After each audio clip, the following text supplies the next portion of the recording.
ನಮಸ್ಕಾರ ಸರ್. ನಾವು ಅಹಿಂದ ಧ್ವನಿ ಚಾನಲಿಂದ ಬಂದಿದ್ದೀವಿ. ನೀವು ಯಾರು, ನಿಮ್ಮ ಹೆಸರು ಏನು, ನಿಮ್ಮ ಮೂಲ ಏನು, ನೀವು ಯಾವ ಜಾತಿಯವರು, ನೀವು ಈ ಸಮಾಜದಲ್ಲಿ ಏನಾಗಿದ್ದೀರಿ? ನನ್ನ ಹೆಸರು DS ದುರ್ಗೇಶ್ ಅಂತೇಳಿ, ಬೈಲ್ತುಂಬ್ರ ಗ್ರಾಮ, ಕೂಡ್ಲಿಗಿ ತಾಲೂಕು, ವಿಜಯನಗರ ಡಿಸ್ಟಿಕ್. ನಾನು ಪ್ರೊಫೆಸರ್ ಕೃಷ್ಣಪ್ಪ ಬಣದಲ್ಲಿ ಕರ್ನಾಟಕ ದಲಿತ ಸಂಘರ್ಷ ಸಮಿತಿಯ ಒಂದು ಹೋರಾಟದ ಸಂಘಟನೆಯಲ್ಲಿ ಇದ್ದೀನಿ. ನಾನು ಜಿಲ್ಲಾ ಸಂಘಟನೆಯಾಗಿ ಕೆಲಸ ಮಾಡ್ತಾಯಿದ್ದೀನಿ, ಜಿಲ್ಲಾ ಸಂಘಟನಾ ಸಂಚಾಲಕನಾಗಿ ಕೆಲಸ ಮಾಡ್ತಾಯಿದ್ದೀನಿ.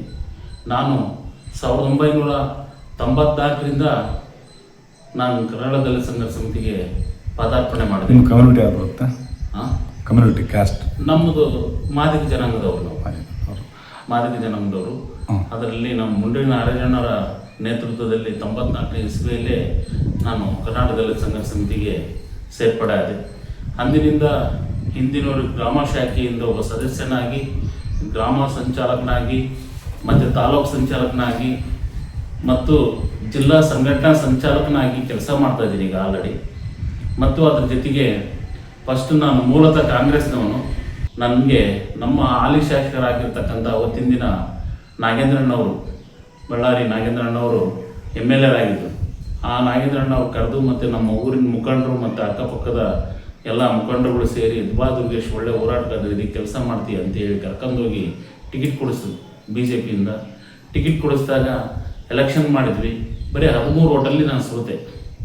ಅವತ್ತು ಸೋತ್ರೂ ನನಗೆ ಜನಗಳ ಬೆಂಬಲ ಇತ್ತು. ಇಷ್ಟು ಲೆವೆಲ್ಲಿಗೆ ಗುರ್ಸಿದಾರಲ್ಲ ಅಂತೇಳಿ ಖುಷಿಪಟ್ಟು ಮತ್ತೆ 2015ರಲ್ಲೇ ಗ್ರಾಮ ಪಂಚಾಯತ್ ಚುನಾವಣೆ ಬಂತು. ಅತ್ತಾಗ ಇನ್ನೊಂದು 4-5 ತಿಂಗಳೊಳಗೆ ಗ್ರಾಮ ಪಂಚಾಯತ್ ಚುನಾವಣೆಯಲ್ಲಿ ನನ್ನ ಅವಿರೋಧವಾಗಿ ಆಯ್ಕೆ ಮಾಡಿದರು. ಅನ್ಕಂಟೆಸ್ಟ್ ಮಾಡಿ ನಾನು ಗೆಲ್ಲಿಸಿ, ನಮ್ಮ ಹೆಣ್ಮಕ್ಳನ್ನ ಗೆಲ್ಲಿಸಿ ಗ್ರಾಮ ಪಂಚಾಯತ್ ಅಧ್ಯಕ್ಷ ಸ್ಥಾನ ಸಮೇತ ನನಗೆ ಮಾಡಿಕೊಟ್ಟದಕ್ಕೆ ನಮ್ಮ ಊರಿನವ್ರಿಗೂ ಮತ್ತು ನಾಗೇಂದ್ರಣ್ಣ, ನಮ್ಮ ಇವಾಗ ಕೌಲ್ ಬಜಾರ್ MLA ಆಗಿರ್ತಕ್ಕಂಥ ನಾಗೇಂದ್ರಣ್ಣ ಅವರಿಗೆ ತುಂಬ ಧನ್ಯವಾದಗಳು. ಮತ್ತು ನಮ್ಮ ಊರಿನ ಮುಖಂಡರಿಗೆ ಸಮೇತ ಧನ್ಯವಾದ ಹೇಳಕ್ಕೆ ಇಷ್ಟಪಡ್ತೀನಿ ಈ ಚಾನಲ್ ಮುಖಾಂತರ. ಸರ್, ಈ ನಿಮ್ಮದು ಶಿಕ್ಷಣ ಏನಾಗಿದೆ? ನಮ್ಮದು SLC ಆಗಿದೆ. ಈ DC ಸಂಘಟನೆಗೆ ಹೋಗ್ಲಿಕ್ಕೆ ಏನು ಕಾರಣ? ಅದು ಏನು ಕಂಡು ಆ ಸಂಘಟನೆಗೆ ತೋರಿಸಿದ್ರಿ? ಸರ್, ನಮಗೆ ಅಸ್ಪೃಶ್ಯತೆಗೆ, ನಮ್ಮ SCಗೆ ಅವತ್ತಿನ ದಿನ ಯಾರೂ ನಮ್ಮ ಉಳಿಸೋದಿಲ್ಲ. ಯಾವ ಪಕ್ಷದಲ್ಲಿ ಹೋದ್ರೂ ನಮ್ಮನ್ನ ಒಂಥರ ಬೆಳೆಸ್ಕೊಂಡು ಅವ್ರಿಗೆ ಘೋಷಣೆಗಳು ಹೋಗೋಕ್ಕೆ, ಜೈ ಅನ್ನಲಿಕ್ಕೆ ಮಾತ್ರ ನಮ್ಮನ್ನ ನಮ್ಮನ್ನು ಬಯಸ್ಕೊಂಡ್ಬಿಟ್ಟು ಸುಮಾರು ದಿನಗಳನ್ನ ಇದೇ ರೀತಿ ನಮ್ಮನ್ನ ಬೆಳೆಸ್ಕೊಂತ ಹೋದಾಗ ನಮ್ಮನ್ನ ಯಾರನ್ನೂ ಗೊತ್ತಿಲ್ಲ. SLC ಫೇಲ್ ಆಗಿ SLC ಓದಿ 2 ವರ್ಷ ಮನೆಯಾಗಿದ್ದೆ ನಾನು.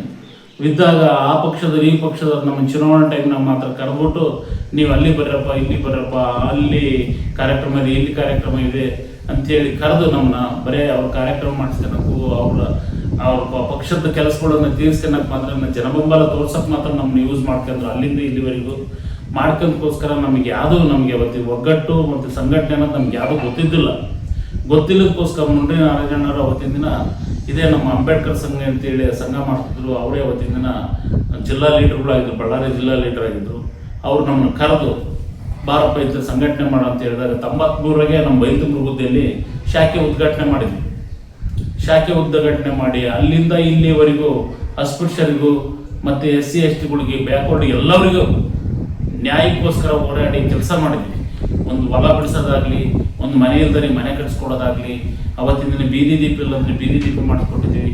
ಇದೇ ನಮ್ಮ SC ಕಾಲೋನಿಗೆ ಅಲ್ಲಿಂದ ಇಲ್ಲಿವರೆಗೆ ಇದ್ದಿಲ್ಲ. ನಾವು 2000 ಇಸ್ವಿಗೆ ಕಂಬಗಳು ಬಂದವು, ಕರೆಂಟಿ ಕಂಬ. ನಮ್ಮ SC ಕಾಲೋನಿಗೆ ಕಂಬಗಳು ಇದ್ದಿಲ್ಲ. ಮತ್ತು ಮೂಲಭೂತ ಸೌಕರ್ಯ ಏನೂ ಇದ್ದಿಲ್ಲ. ನಾನು ಗ್ರಾಮ ಪಂಚಾಯತ್ ಅಧ್ಯಕ್ಷ ಆದಾಗ ಇಡೀ ನಮ್ಮ SC ಕಾಲೋನಿಗೆಲ್ಲ CC ರೋಡ್ ಹಾಕ್ಸ್ಕೊಂಡೆ, ಕುಡಿಯೋ ನೀರಿನ ವ್ಯವಸ್ಥೆ ಮಾಡಿಕೊಟ್ಟೆ, ಬೀದಿ ದೀಪದ ಲೈಟ್ ಆಫ್ ಮಾಡಿಕೊಟ್ಟೆ. ಅದೇ ರೀತಿಯಾಗಿ ನಮ್ಮ ಪಂಚಾಯತಿ 10 ಹಳ್ಳಿ ಬರ್ತಾವೆ, ಒಂದು 10 ಹಳ್ಳಿಗೂ ನಾನು ಕೆಲಸ ಮಾಡಿದ್ದೀನಿ. ಮತ್ತು ಅದ್ರ ಜೊತೆಗೆ ಈ ನಾನು ಅಂಬೇಡ್ಕರ್ ಜಿಲ್ಲಾ ತಾಲೂಕು ಸಂಚಾಲಕನಾದವನು ಸಮೇತ ಯಾರು ಮಾಡಲಾರ್ದಂಥ ಕೆಲಸ ಮಾಡಿದ್ವಿ. ತಾಲೂಕು ಸಂಚಾಲಕನಾಗಿ ನಮ್ಮ ಕೂಡ್ಲಿಗಿಯಲ್ಲಿ 19 ಸಾಮೂಹಿಕ ಮದುವೆ ಮಾಡಿದೆ, ಸಾಮೂಹಿಕ ವಿವಾಹ ಮಾಡಿದೆ. ನಾಗೇಂದ್ರಣ್ಣವರು MLA ಇದ್ದರು. ಆ ಟೈಮಿಗೆ ಯಾರು ಮಾಡಲಾರ್ದ ಕೆಲಸ ಅದೇ ನಮಗೆ ದೊಡ್ಡದನ್ನಿಸ್ತು. ಸಾಮೂಹಿಕ ವಿವಾಹ ಮಾಡಿದ್ವಿ. ಮತ್ತು ಯಾವ ಹಳ್ಳಿಗಳಲ್ಲಿ ನಮಗೆ ದಲಿತರಿಗೆ ಏನಾದ್ರು ಅನ್ಯಾಯ ಆಗಿದೆ, ಯಾರೇ ಆಗಿರಲಿಲ್ಲ, ದಲಿತರು ಮತ್ತು ಬಡಬಗ್ಗರು ಅಂತ ನಾವು ಓಡಾಡ್ತಾ ಇದ್ದೀವಿ. ಯಾರು ನಮ್ಮ ಅಂಬೇಡ್ಕರ್ ಸಂಘ ಆಗಲಿ, ಅಂಬೇಡ್ಕರ್ ಆಗಲಿ ಒಂದು ಜಾತಿಗೆ ಸೀಮಿತವಾಗಿ ಇಟ್ಟಿಲ್ಲ. ನಾವು ಪ್ರತಿಯೊಬ್ಬ ಜನಾಂಗದವರಿಗೆ ಎಲ್ಲಿ ಅನ್ಯಾಯ ಇರುತ್ತೋ ಅಲ್ಲಿ ನ್ಯಾಯಕ್ಕೋಸ್ಕರ ಓಡಾಡಿದ್ವಿ. ಅಂಬೇಡ್ಕರ್ ಹೆಸರು ಹೇಳ್ಕೊಂಡು ನಾವು ಕೆಲಸ ಮಾಡಿದ್ವಿ. ಯಾವ ಸ್ಟೇಷನ್ನಾಗಲಿ, ಯಾವುದೇ ಹಾಸ್ಪಿಟ್ಲಿಗಾಗಲಿ ಯಾವುದೇ ಒಂದು ಅಧಿಕಾರಿಗಳ ಆಫೀಸಾಗಲಿ ಏನಾದ್ರು ಅನ್ಯಾಯ ನಡೀತಂತಂದರೆ ಅಲ್ಲಿ ಹೋಗಿ ನಾವು ದಲಿತ ಸಂಘರ್ಷ ಸಮಿತಿಯವರು ಇದ್ದು ಒಗ್ಗಟ್ಟಿನಿಂದ ಕೆಲಸ ಮಾಡ್ಕೊಂಡ್ಬಂದ್ವಿ. ಪ್ರತಿ ಹಳ್ಳಿಗೆ ಹೋದ್ರೂ ನಮ್ಮನ್ನ ಇವತ್ತಿನ ದಿನ ಗುರುತಿಸ್ತಾರೆ. ನಮ್ಮದು ಹೆಸರೇ ಬಂದಿರೋದು DSS ದುರ್ಗೇಶ್ ಅಂತ ಹೇಳಿ ಬಂದು ಮಾತಾಡ್ತಿದ್ದಾರೆ. ನನ್ನ ಹೆಸರು ಬರೋ DS ದುರ್ಗೇಶ್ ಅನ್ನೋದು ಅಂಬೇಡ್ಕರ್ ಸಂಘ ದುರ್ಗೇಶ್ ಅಂತ ನಮ್ಮನ್ನು ಕರೀತಿದ್ದಾರೆ. ಈಗಲೂ ಅದೇ ರೀತಿಯಾಗಿ ಗುರುತಿಸ್ತಿದ್ದಾರೆ. ಈಗಲೂ ಅದೇ ಸಂಘಟನೆಯಲ್ಲಿ ನಾವು ಕೆಲಸ ಮಾಡ್ಕೊಂಡು ಹೋಗ್ತಾ ಇದ್ದೀನಿ. ಎಲ್ಲೇ ಅನ್ಯಾಯ ಆದರೂ ನಾವು ಅಲ್ಲಿ ಪ್ರೆಸೆಂಟ್ಲಿ ಇರ್ತೀವಿ. ನಿಮ್ಮ ಸಮುದಾಯ ಈ ಪ್ರಸಕ್ತ ಸಾಲಿನಲ್ಲಿ ರಾಜಕೀಯದಲ್ಲಿ ಏನು ಯಾವ ವ್ಯವಸ್ಥೆ ಇದೆ ಅಂದರೆ ಮುಂದುವರೆದೈತಾ ಇನ್ನು ಹಿಂದುಳಿದೈತಾ ರಾಜಕಾರಣದಲ್ಲಿ, ಕರ್ನಾಟಕ ರಾಜಕೀಯದಲ್ಲಿ ನಿಮ್ಮ ಸಮುದಾಯ? ರಾಜಕೀಯಲ್ಲಿ ಹೇಳಕ್ಕಂದ್ರೆ ನಿಜವಾಗ್ಲೂ ರಾಜಕೀಯದಲ್ಲಿ ನಮ್ಮ ಜನಾಂಗದವ್ರು ಭಾಳ ಹಿಂದುಳಿದಿದ್ದಾರೆ. ನಮಗೆ ಸರಿಯಾದ ರೀತಿಯಿಂದ ಸ್ಥಾನಮಾನ ಕೊಟ್ಟಿಲ್ಲ, ಯಾವ ಪಕ್ಷದಲ್ಲಾಗಲಿ ಕೊಟ್ಟಿಲ್ಲ. ಒಬ್ಬರು ಯಾರು ಕೊಟ್ಟರಂದ್ರೆ ಮತ್ತೊಬ್ಬರು ನಿಂತು ಕೇಳಿದರೆ ಭಾಳ ಜನ. ಇವತ್ತಿನ ದಿನ ನಮ್ಮ ಜನಾಂಗದವರಲ್ಲಿ ನಮ್ಮ ಅವಳಿ ಜಿಲ್ಲೆಗಳಿರ್ತಕ್ಕಂಥ ನಮ್ಮ ಲೀಡ್ರು ಮುಂಡ್ರಿ ನಾರಾಯಣ ಅವ್ರಿಗೆ ರಾಜ್ಯ ಅಧ್ಯಕ್ಷ ಸೀಟ್ ಕೊಟ್ಟಿದ್ದಾರೆ ಬಾಬುಜಿ ಲಿಡ್ಕರ್ನಲ್ಲಿ. ಆ ಲಿಡ್ಕರ್ ಅಧ್ಯಕ್ಷತೆ ಕೊಟ್ಟಿದ್ದಾರೆ. ಆತನಿಗೂ ಕೆಲವೊಂದು ಟೈಮು ಆತ ನಮ್ಮ BSP ಇದ್ದಾಗೂ ಕೊಟ್ಟೂರು ಕ್ಷೇತ್ರದಲ್ಲಿ, ಕೂಡ್ಲಿ ಕ್ಷೇತ್ರದಲ್ಲಿ MLA ಕಂಟೆಸ್ಟ್ ಮಾಡಿದ್ರು. ಅವತ್ತು ಯಾರು ಜನ ಸರಿಯಾದ ರೀತಿ ಕೆಲಸ ಮಾಡಲಿಲ್ಲ. ಈಗಲಾದರೂ ಆತಗೆ ನಮ್ಮ ಭಾಗದಲ್ಲಿ ಅಗ್ರಿಬೊಮ್ಮನಹಳ್ಳಿ ಕ್ಷೇತ್ರದಲ್ಲಿ ಮೀಸಲು ಕ್ಷೇತ್ರ ಇದೆ, SC ಕ್ಷೇತ್ರ. ಆ ಕ್ಷೇತ್ರಕ್ಕೆ ಅದಕ್ಕೆ ಟಿಕೆಟ್ ಕೊಟ್ಟು ನಿಲ್ಲಿಸಿ ಗೆಲ್ಸ್ಕೊಂಡು ಹೋಗ್ತೀವಿ ನಾವು. ಅದಕ್ಕೆ ಟಿಕೆಟ್ ಕೊಟ್ಟರೆ ಯಾರು ಕೊಡೋದಿಲ್ಲ. ನಮಗೆ ಆಗಲಿ ಈ ಭಾಗದಲ್ಲಿ ತಾಲೂಕ್ ಪಂಚಾಯತ್ ಆಗಲಿ, ಜಿಲ್ಲಾ ಪಂಚಾಯತ್ ಆಗಲಿ, ಗ್ರಾಮ ಪಂಚಾಯತಲ್ಲಾಗಲಿ ನಾವೇನಾದ್ರು ಕಂಟೆಸ್ಟ್ ಮಾಡೋಕ್ಕಂದ್ರೆ ನಮ್ಮರೇ ಬೇರೆ ಯಾರಲ್ಲ ಊರಿನವರಲ್ಲಿ ಅಕ್ಕಪಕ್ಕದಲ್ಲಿ ಇವನು ಸ್ವಲ್ಪ ಮುಂದೋಗ್ತಾನೆ, ಸ್ವಲ್ಪ ಬೆಳಗ್ಗೆ ಅಡ್ಡಾಡ್ತಿದ್ದೀವಿ ಅಂದರೆ ಇವನು ಊರ ಮಾಡ್ತಾನೆ ಹಂಗೆ ಹಿಂಗೆ ಅಂತೇಳಿ ನಮಗೆ ಟಿಕೆಟ್ ಸಮೇತ ತಪ್ಪಿಸ್ತಿದ್ದಾರೆ. ಮತ್ತು ನಮ್ಮನ್ನ ಬೆಳೆಯೋಕ್ಕೂ ಸಹ ಮುಂದೆ ಬಿಟ್ಕೊಡ್ತಿಲ್ಲ. ರಾಜಕೀಯದಲ್ಲಿ ನಮ್ಮ ಮೂಲಗುಪ್ ಮಾಡಿದಂದರೆ ಮುಖಂಡರುಗಳು ಕೆಲವಾರು ಜನ ಇದ್ದಾರೆ, ಅಂಥವರೆಲ್ಲ ಸೇರ್ಕೊಂಡು ನಮ್ಮ ಮೂಲಗುಪ್ ಮಾಡ್ತಾ ಇದ್ದಾರೆ. ಈಗ ರಾಜಕಾರಣದಲ್ಲಿ ಆಯಿತು DSS ಸಂಘಟನೆ ಮೊದಲು ಒಂದು 1990-95 ಸಾಲಿನಲ್ಲಿ ಒಂದು ಕರ್ನಾಟಕ ರಾಜ್ಯದಲ್ಲಿ ಯಾರೋ ಒಬ್ಬ ಕೂಗಾಕಿ ಇಡೀ ರಾಜ್ಯದ ವ್ಯಾಪ್ತಿ ತಹಸೀಲ್ದಾರ್ ಕಚೇರಿ DC ಕಚೇರಿ ಮುಂದೆ ಹೋರಾಟ ಮಾಡ್ತಿದ್ರು. ಒಂದು ಸ್ಟ್ಯಾಂಡಿಂಗ್ ಇತ್ತು ಅವಾಗ. ಈಗ ಎಲ್ಲ ಸ್ಟ್ಯಾಂಡಿಂಗ್ ಕಳ್ಕೊಂಡತ್ತೆ ಅಂತ ಅನಿಸ್ತಲ್ವ DSS ಸಂಘಟನೆ? ಇಲ್ಲ ಸರ್, ಅದು ಯಾವ್ಯಾವ ಕಾರಣಕ್ಕೂ ಸ್ಟ್ಯಾಂಡಿಂಗ್ ಕಳ್ಕೊಂಡಿಲ್ಲ. ಅವತ್ತಿನ ಇವತ್ತಿನ ದಿನ ಫಾಸ್ಟಾಗಿ ಕೆಲಸ ಮಾಡ್ತಿದ್ವಿ. ಅವತ್ತಿನ ದಿನ ಬರೀ ನಾವು ಪತ್ರಿಕಾ ಮಾಧ್ಯಮದಲ್ಲಿ ಒಬ್ರು ಹೇಳಿಕೆ ಮುಖಾಂತರ ತಿಳ್ಕೊಂಡ್ವಿ. ಇವತ್ತು ಮಾಧ್ಯಮ ಭಾರಿ ಫಾಸ್ಟ್ ಇದೆ. ಒಂದೇ ವಾಟ್ಸಪ್ ಕಾಲ್ ಹಾಕಿದ್ರೆ 100 ಜನ ಸೇರ್ತೈತೆ.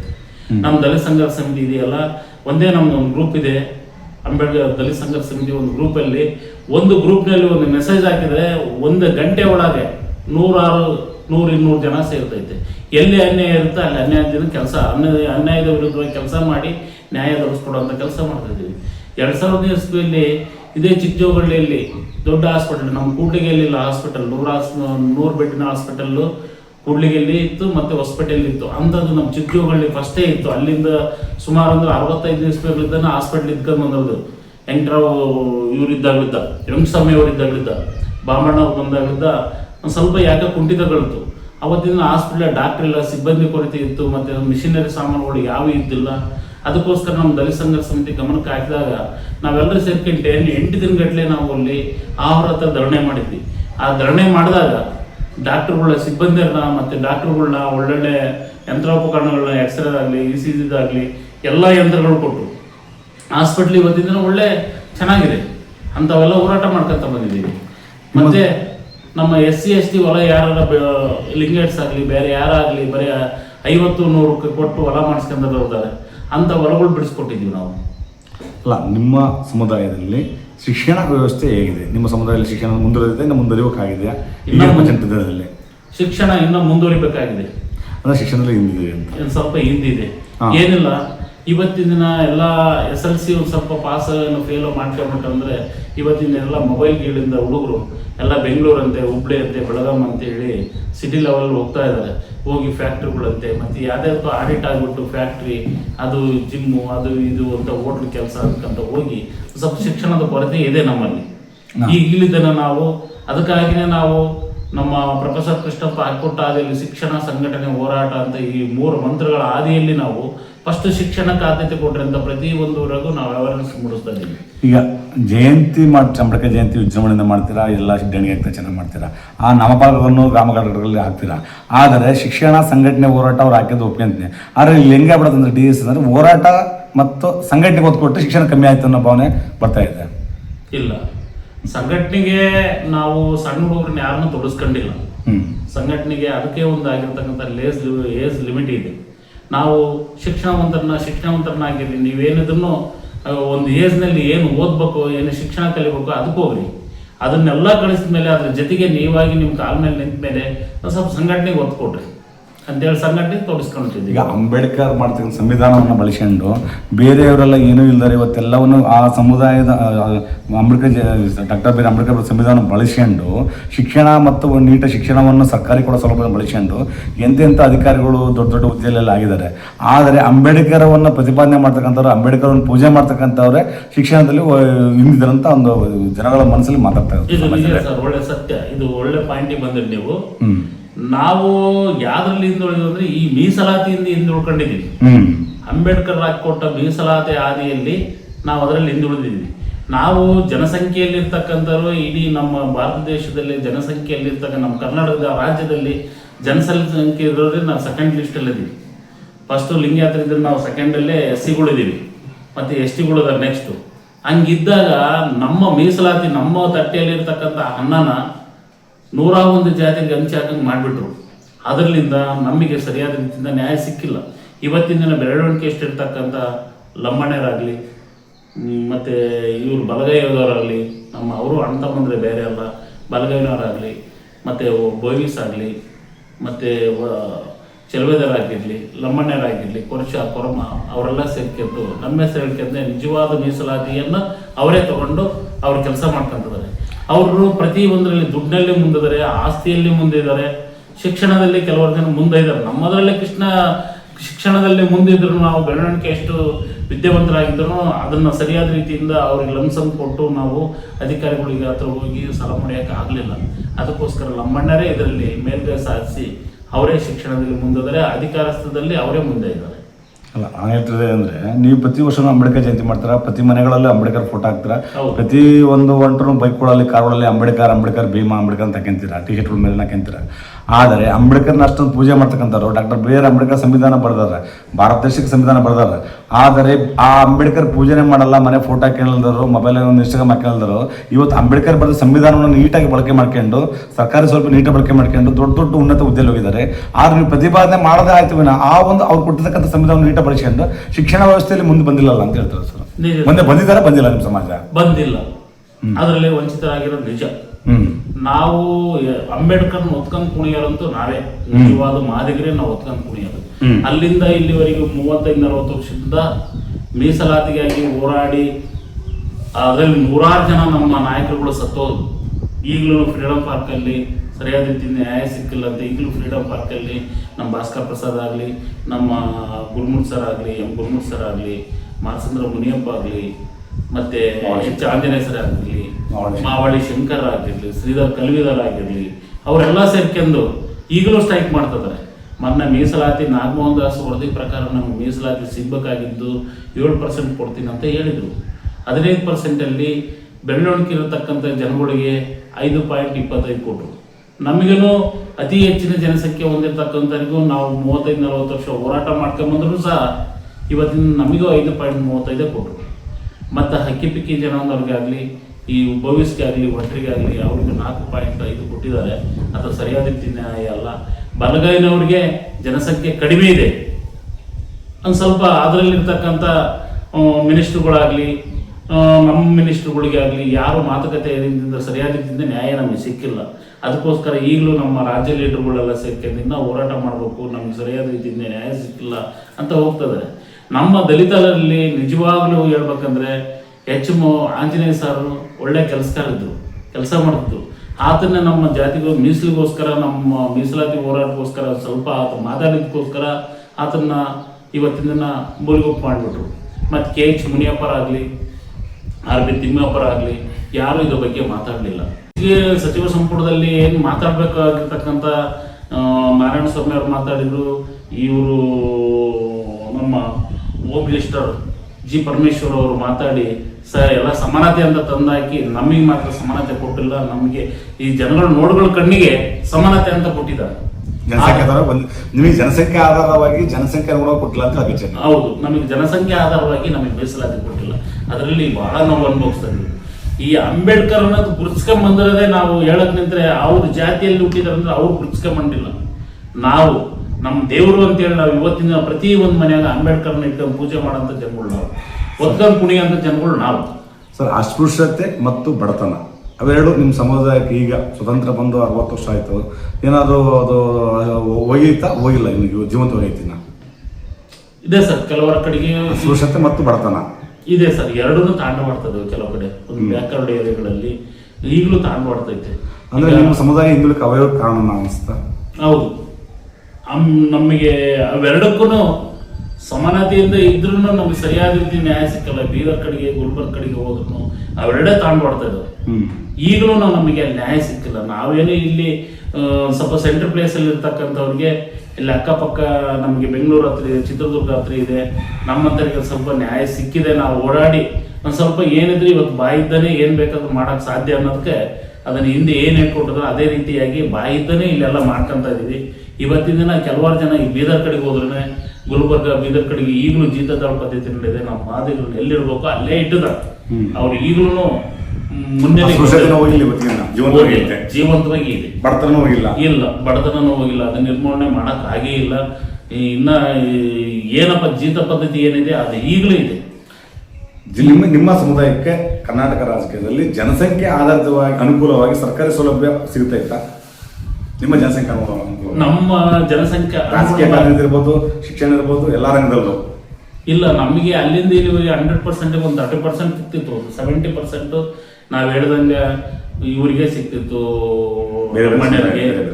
ಬೇರೆ ಇದ್ರಲ್ಲಿ ಸಿಕ್ತಿತ್ತು. ನಮಗೆ 30% ಸಿಗೋದು. ಇನ್ನು ಮುಂದೆ ಈಗ ಮೊನ್ನೆ ಏನೋ ನಮ್ಮ ನಾಗಮೋಹನ್ ಸರ್ ವರದಿ ಪ್ರಕಾರ ಏನೋ 5.25% ಕೊಟ್ಟಿದ್ರು. ಅದ್ರ ಪ್ರಕಾರ ಏನಾರ ಆದರೆ ಮುಂದಿನ ದಿನಗಳಲ್ಲಿ ಸಿಗ್ಬೋದು ಅಂತ ನಾವು ಅಂದ್ಕೊಂಡಿದ್ದೀವಿ. ನಿಮ್ಮ ಮುಂದಿನ ನಿಮ್ಮ ಒಂದು ಗ್ರಾಮಗಳ ಹಟ್ಟಿಗಳಲ್ಲಿ ಮತ್ತು ನಿಮ್ಮ ಇದರಲ್ಲಿ ನಿಮ್ಮ DSS ಸಂಘಟನೆ ವತಿಯಿಂದ ಮುಂದಿನ ಯುವ ಜನತೆಗೆ ಏನು ಬದಲಾವಣೆ ಮಾಡಬೇಕು ಮತ್ತು ಏನು ಮಾಡ್ಬೇಕಂತ ಒಂದು ಸಂಘಟನೆಯಿಂದ ಉದ್ದೇಶ ಇದೆ ನಿಮಗೆ? ಫಸ್ಟ್ ಪ್ರಾಧಾನ್ಯತೆ ನಾವು ಶಿಕ್ಷಣ, ಪ್ರತಿಯೊಬ್ಬರನ್ನ ಶಿಕ್ಷಣವಂತರ ಮಾಡಬೇಕು. ನಿಮ್ಮ DSS ಸಂಘಟನೆಯಿಂದ ಎಲ್ಲಾರು ಒಂದು ಶಿಕ್ಷಣ ಸಂಸ್ಥೆ ಅಥವಾ ಎಲ್ಲಾರು ಒಂದು ಜಾಗ ಒಂದು ಸಂಸ್ಥೆ ಮಾಡಕ್ಕಂತೇಳಿ ನಿಮ್ಮ ಸಮುದಾಯ ಬಡ ಮಕ್ಕಳಿಗೆ ಏನಾದ್ರು ಎಲ್ಲರೂ ಖರೀದಿ ಮಾಡಿದ್ದೀರಾ? ಮಾಡ್ಬೇಕಂತ ಎಲ್ಲ ಮಾತಾಡಿದ್ವಿ ನಾವು. ಮುಂಡೂರು ನಾಯಕಣ್ಣರ ಹತ್ರ ಅವ್ರು ಮಾತಾಡ್ಕೊಂಡ್ಬಿಟ್ಟು ಮತ್ತೆ ಇಲ್ಲೊಂದಲ್ಲ, ಓನ್ಲಿ ಹುಲಿ ತಾಲೂಕು ಅಂತಿಲ್ಲ, ಕರ್ನಾಟಕ ರಾಜಕೀಯದಲ್ಲಿ ನಿಮ್ಮ DSS ಸಂಘ ಹುಟ್ಟಿ ಹೆಚ್ಚು 50 ವರ್ಷ ಆಯಿತು. 50 ವರ್ಷ ದಿನಗಳಲ್ಲಿ ಎಲ್ಲಾರು ಒಂದು 1 ಎಕರೆ 2 ಎಕರೆ ನಮ್ಮ ಮಕ್ಕಳಿಗೆ ಇಲ್ಲಪ್ಪ, ಬಡ ಮಕ್ಕಳಿಗೆ ಶಿಕ್ಷಣ ಸಂಸ್ಥೆ ಕಟ್ಟಣ ಅನ್ನೋ ಭಾವನೆ ಏನಾದ್ರು ಬಂದಿದೆಯಾ? ಬಳ್ಳಾರಿ ಡಿಸ್ಟ್ರಿಕ್ಟ್ನಲ್ಲಿ ಒಂದು ಆಗಿದೆ. ನಮ್ಮ ನಾಗರಾಜಣ್ಣವರೇ ಮಾಡಿದ್ದಾರೆ ಶಿಕ್ಷಣ ಸಂಸ್ಥೆ ನಮ್ಮ ದಲಿತ. ಅದು ಸ್ವಂತ ಹೇಳ್ತಿಲ್ಲ, ನಾನು ನಿಮ್ಮ ಸಮುದಾಯದ ಸಮುದಾಯದಿಂದ ವೀರಶೈವ ಮಾಸ ಸಂಘ ಇದಾವೆ, ಬೇರೆ ಬೇರೆ ಮಠಗಳು ಕಾಲೇಜುಗಳಿದಾವೆ. ಆ ತರ ಏನಾದ್ರು ಯಾಕಂದ್ರೆ ಒಂದು ಬದಲಾವಣೆ ಆಗ್ಬೇಕಂದ್ರೆ ನಮಗೆ ಬಡತನ ಇವತ್ತು ಬಡತನ ಮತ್ತು ಅಷ್ಟು ಹೋಗಿಲ್ಲ ಅಂತ ಹಂಗ ನಿಮ್ಮ ಸಮುದಾಯ ಸ್ಕೂಲ್ ಇದ್ದಾಗ ಮಕ್ಕಳು ಐತಿಗಪ್ಪ ನಮ್ದು ಐತೆ ಅಂತ ಸೇರಿಸ್ತಾರೆ. ಅವಾಗ ಏನಾದ್ರು ಅಟ್ಲೀಸ್ಟ್ ಸ್ವಲ್ಪ ನಾವು ನಮ್ಮ ಸಂಸ್ಥೆ ನಮ್ಮ ಸಮುದಾಯ ಐತೆ ಅಂತೇಳಿ ನಮ್ಮ ಸಮುದಾಯ ಸ್ಕೂಲ್ ಇದೆ ಮತ್ತು ಹೋಗಿ ಸ್ವಲ್ಪ ಬದಲಾವಣೆ ಆಗಕ್ಕೆ ಅನುಕೂಲ ಆಗುತ್ತೆ. ಆ ತರ ಏನಾದ್ರು ಮಾಡಿದಾರ ಅಂತ? ಇಲ್ಲ, ನಮಗೆ ಅಂತ ನಾವು ಸಂಘಟನೆಯಿಂದ ಯಾವ್ದು ಇಲ್ಲಿವರೆಗೆ ಮಾಡಿಲ್ಲ. ಅಂಬೇಡ್ಕರ್ ಹೆಸರು ಹೇಳ್ಕೊಂಡು ಅಂಬೇಡ್ಕರ್ ಸ್ಕೂಲ್ ಮಾಡಿದ್ದಾರೆ, ಸರ್ಕಾರ ನಿಮ್ಮ ಸಂಘಗಳಿಂದ ಮಾಡಿಲ್ಲ. ನಿಮ್ಮ ಅಥವಾ ಮಾದಿಗರ ದಂಡೋರ ಸಮಿತಿಯಿಂದ ನಿಮ್ಮ ಸಮುದಾಯದ ವತಿಯಿಂದ ಆತರ ಕೇಳಿದ್ರು. ಗೌರ್ಮೆಂಟ್ ಕೊಡ್ತು ಬಿಡ್ರಿ, ಅಂಬೇಡ್ಕರ್ ವಾಲ್ಮೀಕಿದು ಕನಕಂದು ಗೌರ್ಮೆಂಟ್ ಸರ್ಕಾರ ಕೊಡುತ್ತೆ. ಆ ಸರ್ಕಾರ ನೀವು ಇದ್ರು ಕೊಡುತ್ತೆ, ಇಳಿದು ಕೊಡುತ್ತೆ. ಅದು ಗೌರ್ಮೆಂಟ್ ಆ ಸಮುದಾಯದವ್ರು ಬಂದು ಮಕ್ಕಳು ಸೇರಲು ಗೊತ್ತೈತೆ ಆ ರಿಸರ್ವೇಷನ್ ಮಕ್ಕಳಿಗೆ. ನಾನು ಹೇಳ್ತಾರೆ ನಿಮ್ಮ ಸಂಘದಿಂದ ನಿಮ್ಮ ಸಮುದಾಯದ ವತಿಯಿಂದ ಎಲ್ಲಾದ್ರೂ ಹಿಂದುಳಿದ ತಾಲೂಕುಗಳಲ್ಲಿ ಅಥವಾ ಅತಿ ಹಿಂದುಳಿದ ತಾಲೂಕುಗಳಲ್ಲಿ ಏನಾದ್ರು ಒಂದು ಜಾಗ ಖರೀದಿ ಮಾಡಿ ಒಂದು ಶಿಕ್ಷಣ ಒಂದು ಸಂಸ್ಥೆ ಕಟ್ಟಲಿಕ್ಕೆ ತಯಾರಿ ಇದೆಯಾ? ಮಾಡಿದ್ರ ಆ ತರ ಯೋಚನೆ ಮಾಡಿಲ್ಲ. ಅದನ್ನ ಇಲ್ಲಿವರೆಗೂ ಮಾಡಕ್ ಬಿಟ್ಕೊಟ್ಟಿಲ್ಲ, ಮಾಡಿಲ್ಲ. ಇನ್ನು ಮುಂದೆ ನಾವು ಕೆಲವಾರು ಟೈಮ್ಗಳಲ್ಲಿ ಮಾತಾಡಿದೀವಿ. ಏನಿಲ್ಲ, ನಾವು ಫಸ್ಟೇ ಸಣ್ಣದಾಗಿ ಏನ್ ಮಾಡಕ್ಕಂದ್ರೆ ಅಂಬೇಡ್ಕರ್ ನಾವು ಇಲ್ಲಿ ಗಾಣಿಗ ಸಮುದಾಯ ಭವನ ಅಂತ ಹೇಳಿ ಒಂದು ಕಲ್ಯಾಣ ಮಂಟಪ ಮಾಡಿದ್ದಾರೆ. ನಾವು ಇಲ್ಲೇರೆಲ್ಲ ಸೇರ್ಕೊಂಡು ಈ ಹೊಸಳ್ಳಿ ಭಾಗದಾಗ ಒಂದು ಅಂಬೇಡ್ಕರ್ ಹೆಸರು ಹೇಳ್ಕೊಂಡು ಒಂದು ನಾವು ದಲಿತರೆಲ್ಲ ಸೇರ್ಕೊಂಡು ಒಂದು ಕಲ್ಯಾಣ ಮಂಟಪ ಮಾಡ್ಬೇಕಂತ ನಿರ್ಧಾರ ಮಾಡಿ ಅದಕ್ಕಾಗಿ ಜಾಗ ಸಮೇತ ನೋಡಿದ್ವಿ. ಅದೇನೋ ಅಲ್ಪ ಸ್ವಲ್ಪ ದಿನಗಳಿಂದ ಒಂದು ಸ್ವಲ್ಪ ಅದು ನಿಲ್ಲಾಗಿದೆ. ಅದನ್ನೇ ಮಾಡಕ್ಕಂತ ಇದೀವಿ. ಈಗ ಶಿಕ್ಷಣ ಸಂಸ್ಥೆ ಕಟ್ಟಕ್ಕಂತೂ ಆಗಿಲ್ಲ, ಕಟ್ಟಿಲ್ಲ, ಪ್ಲಾನ್ ಮಾಡಿಲ್ಲ, ಜಾಗ ಅದನ್ನ ಸಿಕ್ಕಿಲ್ಲ ನಮ್ಗೆ. ಇದೇ ಒಂದು ಅಂಬೇಡ್ಕರ್ ಕಲ್ಯಾಣ ಮಂಟಪ ಅಂತೇಳಿ ಮಾಡ್ಬೇಕಂತ ನಿರ್ಧಾರ ಮಾಡಿದೀವಿ. ಅದನ್ನ ಸ್ವಲ್ಪ ದಿನದಲ್ಲಿ ಕೆಲಸ ಸ್ಟಾರ್ಟ್ ಮಾಡ್ತೀವಿ. ಈ ಇದು ಮೊನ್ನೆ ಕೊಟ್ರಲ್ಲ ನಿಮ್ದು ಸದಾಶಿವ ಆಯೋಗ ವರದಿ ಇದ್ದು, ಆ ವರದಿ ತೀರ್ಪಿನ ಬಗ್ಗೆ ಏನಕ್ಕೆ ಇಷ್ಟಪಡ್ತೀರಾ? ಅದೇ ವರದಿ ನಮಗೆ ಪ್ರಕಾರ ನಾವು ಮಾಡಿರ್ತಕ್ಕಂಥ ಹೋರಾಟದ ಪ್ರತಿಫಲ ನಮಗೆ ಸರಿಯಾಗಿ ಸಿಕ್ಕಿಲ್ಲ. ನಮಗೆ ನಮ್ಮ ಸಬ್ಸಿಡಿ ಊಟ ಬಿದ್ದಿಲ್ಲ, ಸಿಕ್ಕಿಲ್ಲ. ಒಂದು ರೊಟ್ಟಿಯಲ್ಲೇ ನಮಗೆ ಅದ್ರಾಗ ಒಂದು ಕಾಲು ರೊಟ್ಟಿ ಅರ್ಧದಲ್ಲಿ ಅರ್ಧ ಕೊಟ್ಟಿದ್ದಾರೆ. ಜನಸಂಖ್ಯೆ ಇರ್ತಕ್ಕಂಥವ್ರೆ ನಾವೇ, ಅಂಬೇಡ್ಕರ್ ಹೆಸರು ಮುನ್ನೆಲೆ ತಂದ್ರೆ ನಾವೇ, ಅದಕ್ಕೋಸ್ಕರ ಪ್ರಾಣಗಳು ತಕ್ಕಂದ್ರೆ ನಮ್ಮರೇ. ಆದ್ರೂ ಅದಕ್ಕೋಸ್ಕರ ಸ್ಟ್ರೈಕು ಉಪವಾಸ ಸತ್ಯಾಗ್ರಹ ಕೂತ್ಕೊಂಡ್ರು ನಾವೇ, ಹೋರಾಟ ಮಾಡಿದವ್ರು ನಾವೇ. ಇವತ್ತಿನ ದಿನ ನಮಗೆ ಸರಿಯಾದ ರೀತಿಯ ನ್ಯಾಯ ಸಿಕ್ಕಿಲ್ಲ. ಸದಸ್ಯ ಆಯೋಗದಲ್ಲಿ ನಾಗಮೋಹನ್ ದಾಸ್ ಅವರೆಲ್ಲ ವರದಿ ಪ್ರಕಾರ ಮಾಡಿದಾಗ ನಮಗೆ 7% ಕೊಡ್ಬೇಕಂತ ಇತ್ತು. ಗೋವಿಂದ ಕಾರಜೋಳ ಅವರು ನಮ್ಗೆ ಹೇಳಿದ್ರು, ಬಿಜೆಪಿಗೆ ಎಸ್ ಆರ್ ಬೊಮ್ಮಯ್ಯ ಇದರಲ್ಲಿ ಮಾಡಿದಾಗ, ಬಜೆಟ್ ಮಂಡನೆ ಮಾಡಿದಾಗ, ಅಧಿವೇಶನದಲ್ಲಿ ನಮ್ಮ ಮೀಸಲಾತಿ ವರ್ಗೀಕರಣ ಅಂದಾಗ ಆತ ಕೇಂದ್ರಕ್ಕೆ ಶಿಫಾರಸು ಮಾಡಿ ಕಳಿಸಿದ್ದು 7% ಕಳಿಸಿದ್ದು. 7% ಕೊಟ್ಟದ್ನ ಈ ಕಾಂಗ್ರೆಸ್ ಸರ್ಕಾರ ಬಂದ್ಬಿಟ್ಟು ನಮಗೆ ಸರಿಯಾದ ರೀತಿ ನ್ಯಾಯ ಕೊಡಲಿಲ್ಲ. 5.25 ಕೊಟ್ಟಿದ್ದಾರೆ, ಅದು ನಮಗೆ ಸರಿಯಾದ ರೀತಿ ನ್ಯಾಯ ಸಿಕ್ಕಿಲ್ಲ. ಈಗಲೂ ಅದ್ರ ಬಗ್ಗೆ ನಮ್ಮ ನಾಯಕರುಗಳೆಲ್ಲ ಸೇರ್ಕೊಂಡು ಇನ್ನೊಂದು ತೀರ್ಮಾನ ತಗೊಂಡು ನಾವು CM ಅವ್ರ ಹತ್ರ ಭೇಟಿ ಆಗೋದ್ರೆ ನಮಗೆ ಸರಿಯಾದ ರೀತಿಯಿಂದ ಅನ್ನ ಸಿಕ್ಕಿಲ್ಲ ಅಂತ ಕೇಳ್ಬೇಕಂತ ಮಾತಾಡ್ತಿದ್ದಾರೆ. ನಮ್ಮ ನಾಯಕರು ಏನು ಹೇಳ್ತಾರೋ ಮುಂದಿನ ದಿನಗಳೆಲ್ಲ ತಿಳ್ಕೊಂಡು ಸದಸ್ಯ ಆಯೋಗದ ಬಗ್ಗೆ ಇನ್ನೊಂದು ದೊಡ್ಡ ಹೋರಾಟ ಮಾಡ್ಬೇಕಂತ ನಿರ್ಧಾರ ಮಾಡಿದ್ರು.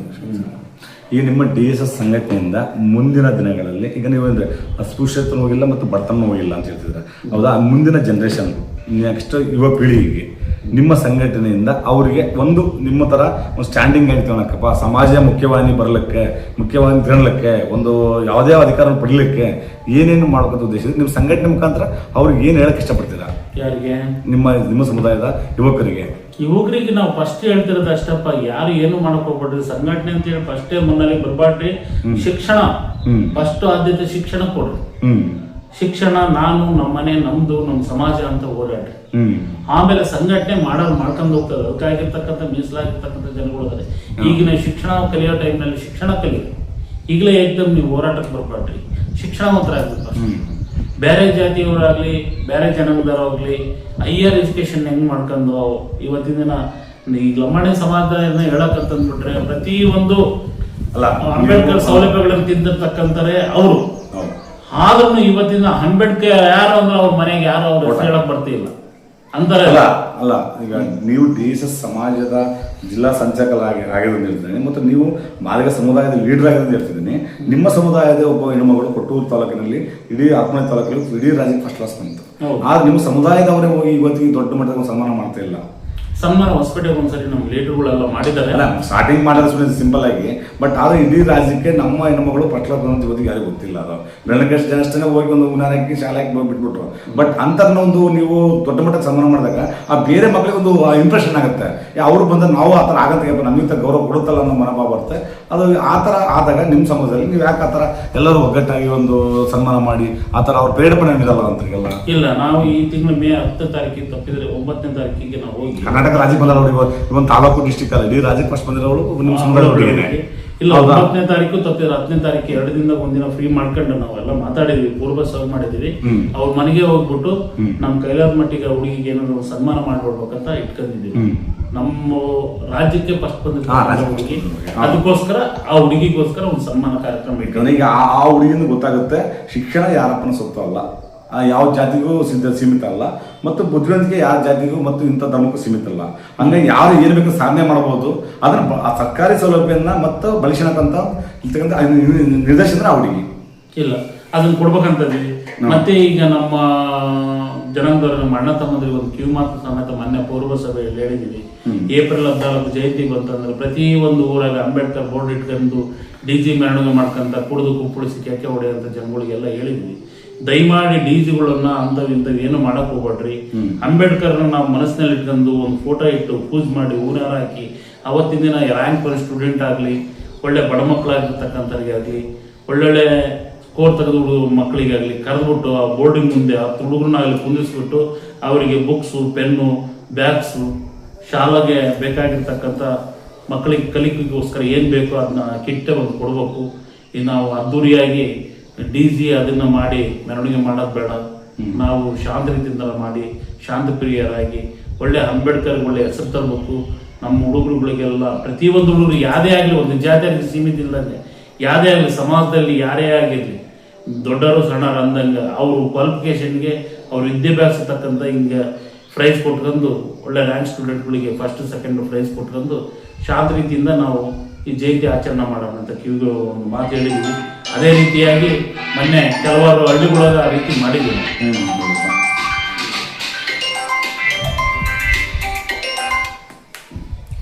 ಈಗ ಡಾಕ್ಟರ್ BR ಅಂಬೇಡ್ಕರ್ ಆದ ನಂತರ ದಲಿತ ಸಂಘರ್ಷ ಸಮಿತಿ ಉದ್ಭವ ಆಯಿತು. ಉದ್ಭವ ಆದ ನಂತರ ಬಹಳ ಅಸ್ಪೃಶ್ಯತೆ ಇತ್ತು. ಆ ಸಂಘಟನೆ ಬಂದ ನಂತರ ಕೆಲವು ಬೆಳವಣಿಗೆಯಷ್ಟು ಒಂದು 50% ಬದಲಾವಣೆ ಆಯಿತು. ಸರ್ಕಾರಿ ಸೌಲಭ್ಯ ಸಿಕ್ತು. DSS ಅಂದ್ರೆ ಒಂದು ಕಚೇರಿಗಳಲ್ಲಿ ಗೌರವ ಬಂತು. ಎಲ್ಲ ಒಂದು ರಾಜ್ಯದಲ್ಲಿ ಪ್ರಾಂತ್ಯದಲ್ಲಿ ಒಂದು ರೆಸ್ಪೆಕ್ಟು ಸ್ಟಾರ್ಟ್ ಆಯಿತು. ಅದ ನಂತರ ಅದಾದ ನಂತರ ಶಿಕ್ಷಣದಲ್ಲಿ ನಿಮ್ಮ ಸಮುದಾಯ ಕಡಿಮೆ ಆಯ್ತಲ್ಲ ಎಲ್ಲೋ ಅಂತ ಅಂದ್ರೆ ನೀವು ಸಂಘಟನೆಗೆ ಒತ್ತು ಕೊಟ್ಟು ಇದು ಕೊಟ್ರಿ, ಬಟ್ ಆ ಶಿಕ್ಷಣದ ಅವ್ರು ನಿಮ್ಮ ಆ ಸಂಘಟನೆ ಜೊತೆಗೆ ಶಿಕ್ಷಣ ಮುಖಾಂತರ ಮಕ್ಕಳನ್ನ ಮತ್ತೆ ಒಂದು ಜೊತೆ ಕರ್ಕೊಂಡು ಹೋಗ್ಬೇಕಾಯ್ತಲ್ಲ ಅಂತ ಒಂದು ಭಾವನೆ. ಇಲ್ಲ, ಶಿಕ್ಷಣದಲ್ಲಿ ಯಾವ ರೀತಿಯಿಂದ ಕುಂಠಿತ ಆಗಿಲ್ಲ. ಶಿಕ್ಷಣದಲ್ಲಿ ಈಗಲೂ ಮಕ್ಕಳು ಅವತ್ತಿನ ದಿನದಿಂದ ಇವತ್ತಿನ ದಿನ ಒಂದು 10% ಜಾಸ್ತಿನೇ ಶಿಕ್ಷಣವಂತರಾಗ್ತಾರೆ, ಬದಲಾವಣೆ ಆಗಿದ್ದಾರೆ.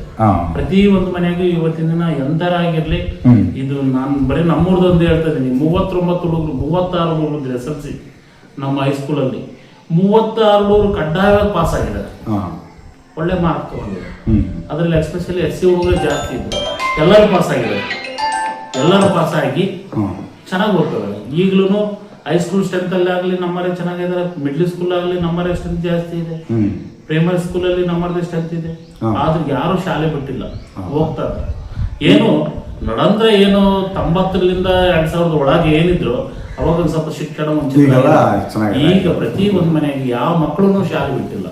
ಈ ಒಂದು 2013ರಿಂದ 2018 ಸಾಲಿನಲ್ಲಿ ಮಾನ್ಯ ಮುಖ್ಯಮಂತ್ರಿ ಸಿದ್ದರಾಮಯ್ಯ ಸರ್ಕಾರದಲ್ಲಿ ಗುತ್ತಿಗೆದಾರರಿಗೆ ಮೀಸಲು ಕೊಟ್ಟರು, SC ST ರಿಸರ್ವೇಷನ್. ಅದನ್ನ ನಿಮ್ಮ ಸಮುದಾಯದವರು ಗುತ್ತಿಗೆ ಲೈಸೆನ್ಸ್ ಮಾಡ್ಕೊಂಡು ಬಳಕೆ ಮಾಡ್ಕೊಂಡಿದ್ದಾರ ಅಥವಾ ನಿಮ್ಮ ಸಮುದಾಯದ ಹೆಸರಲ್ಲಿ ಬೇರೆ ಮಾಡ್ಕೊಂಡಿದ್ದಾರ?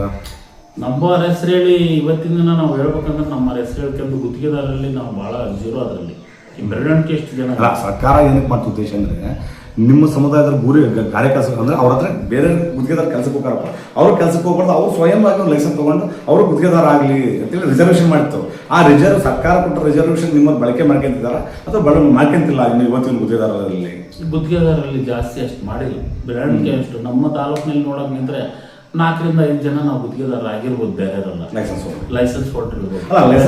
ಅವರೇ ಮಾಡ್ತಾರೆ, ಬೇರೆ ಮಾಡ್ತಾರೆ. ಅವರು ಕೆಲವರು ಜನ ಅವರು ಮಾಡ್ತಿದ್ರೆ, ಕೆಲವರು ಜನ ಬೇರೆಗೆ ಕೊಡ್ತಿದ್ದಾರೆ, ಕೊಟ್ಕೊಂಡು ಪರ್ಸೆಂಟೇಜ್ಗೋಸ್ಕರ ಅದಕ್ಕೋಸ್ಕರ ಮಾಡ್ತಾ ಇದ್ದಾರೆ. ಅಂತಾರೆ ಯಾರಿಲ್ಲ, ಅದನ್ನ ತಾನಾರೆ ಬೇರೆ ಇದಾರೆ, ಅವ್ರು ಮಾಡ್ತಿದ್ದಾರೆ ಜಾಸ್ತಿ. ಅವರು ಕ್ಲಾಸ್ ರೂಮ್ ಕಾಂಟ್ರಾಕ್ಟರ್ ಆಗಿ ಕೆಲಸ ಮಾಡ್ತಿದ್ದಾರೆ ಬೇರೆ. ನಮ್ಮರು ಅದರಲ್ಲಿ ವಂಚಿತ. ರಾಜ್ಯ ಸರ್ಕಾರ ಮಾಡಿದ ಉದ್ದೇಶ ಒಂದೇ, ಇವು ತಳ ಸಮುದಾಯದಪ್ಪ ಪಾಪ ಇವತ್ತು ಶೋಷಣೆಗೊಳಗಾದ ಸಮುದಾಯದವರು ಇವರು ಗುತ್ತಿಗೆದಾರ ಆಗಲಿ, ಇವರು ಆರ್ಥಿಕವಾಗಿ ಮತ್ತು ಸಾಮಾಜಿಕವಾಗಿ ಬೆಳೆಯಲಿ ಅನ್ನೋ ಉದ್ದೇಶಕ್ಕೆ ಮಾಡುತ್ತೆ. ಅದನ್ನ ನೀವು ಇನ್ನೊಬ್ಬ ಇವತ್ತಿನ ಬಳಕೆ ಮಾಡ್ಕೊಂತಿಲ್ಲ ಅಂತ ಹೇಳ್ತೀವಿ. ಇಲ್ಲ, ಅದರಲ್ಲಿ ಸ್ವಲ್ಪ ವಂಚಿತರಾಗಿದೆ, ಆಗಿಲ್ಲ ನಮಗೆ. ಅದನ್ನ ಮುನ್ನೆಲೆ ತರಕಂದ್ರೆ ನಮ್ಮನ್ನ ಇವತ್ತಿಗೆ ಸುಮಾರು ನೋಡ್ಬೇಕಂದ್ರೆ ಈಗ ನಮ್ಮ ಹೊಸಳ್ಳಿ ಹೋಬಳಿಯಲ್ಲೇನೆ ಆಧಾರ ಸಮೇತ ಗುತ್ತಿಗೆದಾರರಿಗೆ ಯಾರಿಗೂ ನಮಗೆ ಲೈಸೆನ್ಸ್ಗೆ ಅವ್ರಿಗೆ ಏನೋ ಅಪ್ಲೈ ಮಾಡಿದ್ರು ಸರಿಯಾದ ನ್ಯಾಯ ಸಿಕ್ಕಿಲ್ಲ. ಆದ್ರೂ ಕೆಲಸ ಆಗಿಲ್ಲ, ಬೇರೆ ಕೊಟ್ಟು ಕೆಲಸ ಮಾಡ್ಕೊಂಡು ಹೋಗೋ ಜನ ಇದು ಇವತ್ತು ವೈಯಕ್ತಿಕ ಮಾಡಕ್ ಆಗ್ತಿಲ್ಲ, ಸ್ಪಂದನೆ ಸಿಗ್ತಾ ಇಲ್ಲ ನಿಮಗೆ. ಹೌದು ಹೌದು, ಸುಮ್ಮನೆ ಹೆಸರು ನಾಮಕೋಸ್ಕರ ಲೈಸೆನ್ಸ್ ಅಷ್ಟೇ. ಲೈಸೆನ್ಸ್ ನಾವು ಕಾನೂನುಬದ್ಧವಾಗಿ ಇನ್ನೂ ಏನು ಸಿಗ್ಬೇಕಾದ್ರೆ ನಿಮ್ಮ ಸಮುದಾಯಕ್ಕೆ ಸಿಗ್ತಾ ಇಲ್ಲ, ಗುತ್ತಿಗೆದಾರರಲ್ಲಿ ಹೌದು ಮೀಸಲು ಇರಲ್ಲ.